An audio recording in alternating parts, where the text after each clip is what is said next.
سلام زخبركم تخاتل تيمان إنفو ميديا كما يتوعلو نلو محاموس على 27 ورها 10 حديق تشان 25 نايمشت كم تلمود زيت فلاليو وانا وين حد صرت زعباتات زيناتات نحيزلكم متسلخو مكتالكم يعدم قدامنت زغرب لكم كبرات تخاتلتي نايتي تمالي زغرب لكم بريكينج نيوز كفلي إميغريشن النروي مسراز ناي ورقاقت ناي دقفت هكدف اب هاجر النروي زملكت حانتي بتصفوف زتا صبصبت الله خابتي اب نروي زوص حبريتا مجمرتا نتا فيديو سا خسمعكم مخنياتو متانتي حبريتا انتاي يمسل بتخكل اب تغازيطاتات ناي نروي استتصحفه تترجمو مصيلو ابزا فيديو زي اخ تكاتاتولو عدمكم بدحري دوما ناتين اشتي حسابالات نخص خلاي اجي نابتا فيديو خلفكم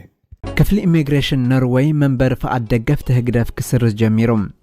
كفل إميغريشن نروي UDI بولك أملكاو محدرا قجله هقدف كم استسدو قال هبهم منبر فقادهم عبل ألي زرخو دقفت ملكي نوح وانز وسده ناي مصراي مسرح ككايد دحر مصنح نعسرا خبقاتهم ملؤ بملؤ منبر فقادهم كم استحادقه نورشك تيفي زتسمي مع كان زينات هاجر قليصهم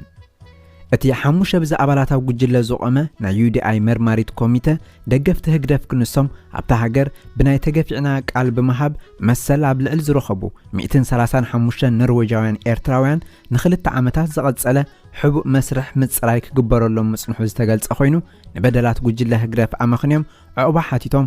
ዜጋታት ኖርዌይ ኮይኖም ከብቅዑ ነቲ ኣሳጊጉና ዝበሎ ስርዓት በማሕበራዊ መራኸቢታትን ካልእን ክድግፍዎም መጽንሖም ድሕር ምርግጋጹ ወረቐቶም ናይ ምስራት ስጉምቲ ወሲዱ ምህላው እዩ ዝነጋርም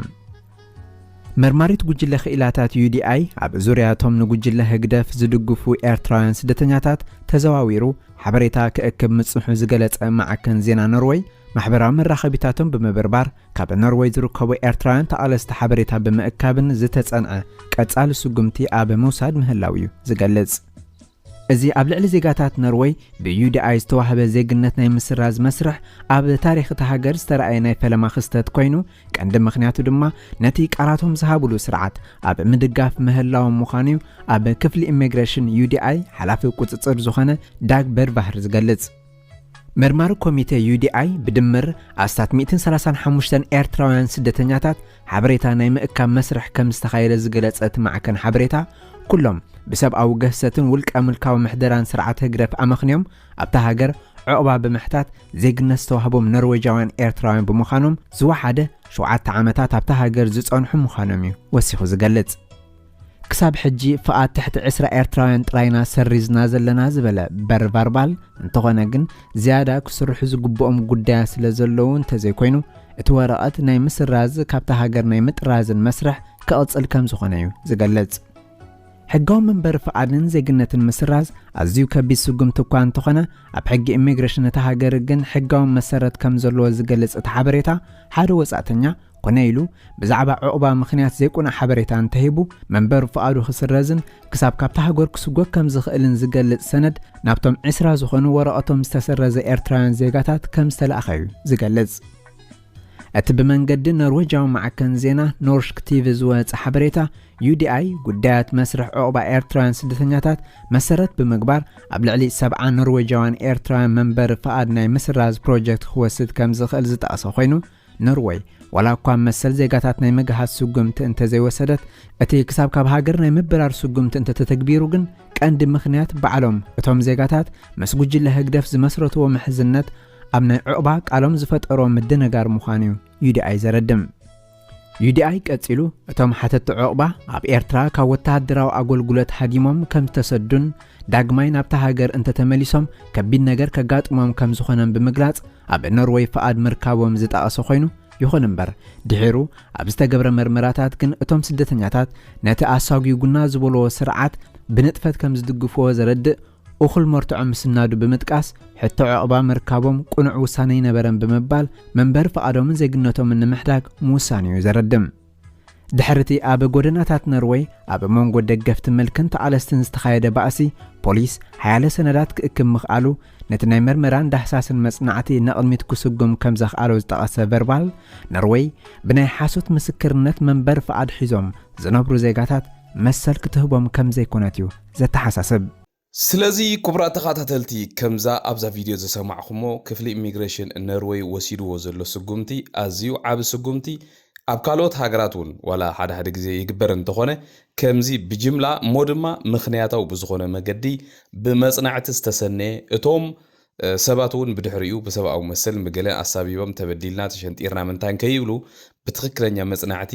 ከምኡውን ካብ ናይ ባዕሎም ኣካውንታት ካብ ናይ ባዕሎም ናይ ማሕበራዊ ሜድያ ገጻት ዝተረኸበ ኣሳእልን ካብ ተግባራቶምን ብኣካል ዝተወስደ ኣሳእል ቪድዮታትን ካልእ በቶም ተቃለስን ማለት እዩ እዚ ስጉምቲ ዝወስድ ክኢሉ ኣሎ ሕጂ ናተይ መልእኽቲ ክቡራት ተኸታተልቲ ኣብ ካልኦት ሃገራት ዘለና ኤርትራውያን ብፍላይ ድማ ነዚ ፕሮሰስ እዚ ጀሚርናዮ ዘለና ሃገራት ካብዚ ናይ ኖርዌይ እንታይ ንምሃር ነዚ ናይ ኖርዌይ መወከሲ ናይ ኖርዌይ ክፍሊ ኢሚግሬሽን ወሲድዎ ዘሎ ስጉምታት ድማ ብኸመይ ነተን ዘለናየን ሃገራት ምስ ክፍሊ ኢሚግሬሽን ኖርዌይ ተኣሳሲርና እቲ ሓበሬታ ብትክክል ንኽበፅሖምን እቲ ኣብ ኖርዌይ ተወስደ ስጉምቲ ኣብ ካልኦት ሃገራት እውን ንኽስዕብ ድፍረት መንታን ክረኽቡ ኣበርቲዕና ክንሰርሕ ከም ዘለና ኣብዚ ሓደ ዓብይ ቻለንጅ ተፈጢሩ ኣሎ ማለት እዩ ኣብ ዝሓለፈ ዓመታት ከም ዝፍለጥ ኣብ ጀርመን ኣብ ስዊዘርላንድ ኣብ ዓዲ እንግሊዝ ኣብ ሽወደን ኣብ ካልኦት ሃገራትን ብዝተፈላለየ ብፕላን ኤ ይኹን ብካልእ መገዲ ኣብ ልዕሊ ዞም ደገፍቲ ናይዚ ስርዓት እዚ ብዙሕ ክስታት ወረቓቕቲ ኣትዩ ብፍላይ ኣብ ሃገረ ስዊዘርላንድ ኣነ ዝፈልጦ ጥራሕ ኣብዚ ብዙሕ ወረቓቕቲ ኣትዩ ብዙሕ እውን ኣብ መስርሕ ዘሎ ብሰበስልጣን ናይ ስዊዝ እውን መረጋገፂ ዝተዋህቦ ጉዳያት ኣሎ እዚ ጉዳያት እዚ እምበር ኤውሮጳውያን ሃገራት መብዛሕትኡ ግዜ ብፍላይ ከም በዓል ስዊዘርላንድ ዝበለ ሃገራት ዘለውን መርገፂ ኣብ ናይ ዓለም ፖለቲካ ማእኸላይ ምዃኑ ስለ ዝፍለጥ ምስቶም ውልቀ መልእኽቲ እውን ክበኣሳ ስለ ዘይደልያ ነዚ ነገር እዚ ክሳብ ካልኦት ሃገራት ስጉምቲ ወሲደን ፓብሊክ ዝገብርኦ እየን ዝፅበያ ማለት እዩ ንኣብነት ዕቑባ ምሕታትን ከምኡን ብዛዕባ ናይ ዕቑባ ኣብዚ ኤውሮጳ ዝውሰዱ ምቅያራት ናይ ዕቑባ መሰል ምሕታት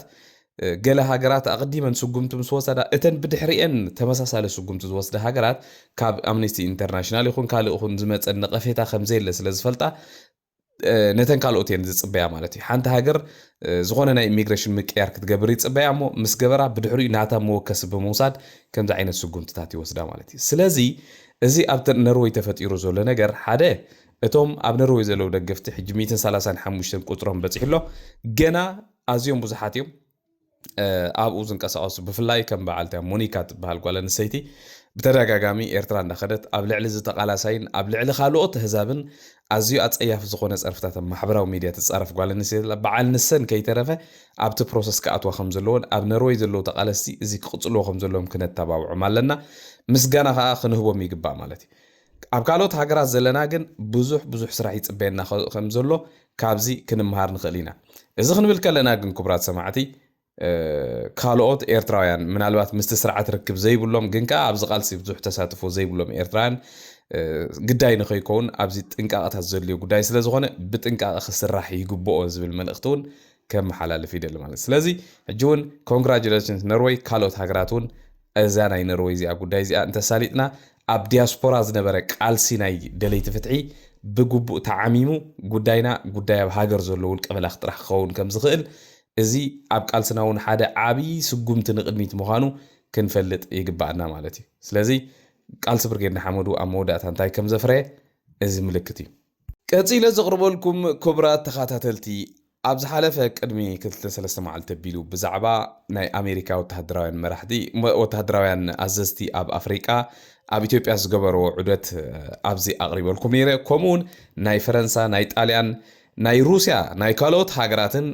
ላዕሎት ወተሃደራውያን መራሕቲ ናይ ዝተፈላለየ ጨንፈራት ማለት እዩ ኣብ ኢትዮጵያ ኣብዚ ሰሙን እዚ ብብዝሒ ዑደት ይገብሩ ኣለዉ እዚ ኣብ ኢትዮጵያ ዝገብርዎ ዘለዉ ዑደት ዕላምኡ እንታይ እዩ ዝብል ሰፊሕ ዝኾነ ትንተና ክወሃቦ ክእል እንድዩ መብዛሕትኡ ምስቲ ኣብቲ ከባቢ ቀይሕ ባሕሪ ዘሎ ጂኦፖለቲክስ ዝተተሓዘ ጉዕዞ ምዃኑ ርዱእ ነገር እዩ ማለት እዩ ህግደፍ መርድእ ብኢትዮጵያ ወገን መፅይዎ ኣሎ ኢለኩም ነይረ ዝሓለፈ ማለት እዩ ብፍላይ ድማ ናይ ኣሜሪካ ዝኾነ ይኹን ምንቅስቓስ ኣብ ከባቢና እንድሕር ኣሎ ዝኾነ ወታደራውያን ሓለፍቲ ድዮም ወላ ሰበስልጣን ናይ ኣሜሪካ ኣብ ኢትዮጵያ እንተኣትዮም ህግደፍ እንታይ ዓይነት ግብረ ሽበራ ወይ ከዓ እንታይ ዓይነት ሽበራ ኣብ ርእሶም ከም ዝኣቱ ርዱ ነገር እዩ ሽዑት ሒዝና እውን ከምኡ ኢልና ነይራ እንሆ ድማ ሎማዓንቲ ከም ትሪእዎ ዘለኹም ናይ ዕለት 7 ፕረስ ሪሊዝ ኢሉ ህግደፍ ሓተት ኣውፅኦም ኣሎ እዚ ኣብ ኢትዮጵያ ዑደት ዝግበር ዘሎ ብላዕለዎት ወታደራውያን መራሕቲ ብፍላይ ከዓ ናይተን ምዕራባውያን ዝበሃል ሃገራት ኣዝዩ ከም ዝሰንበዶም ክተረጋግፁ ተደሊኹም ኣብ ዘለኩም ዋላ በዓል የማነ ቻርሊ ባይ ዘ ወይ እቲ ፕረስ ሪሊዝ እውን ንሱ ስለ ዘውፅኦ ኣብዚ ትዊተርን ኣብ ካልእን ሓተታ ኣውፅኡ ኣሎ ህግደፍ እንታይ ዝብል ኣብዚ ሓተታ መስለኩም ፒፒ ዝኾነ ናይ ኢትዮጵያ ሰበስልጣን ኣብ ኢትዮጵያ ናይ ኣሜሪካ ሰበስልጣን ኣብ ኢትዮጵያ ዕደት እንተገይሮም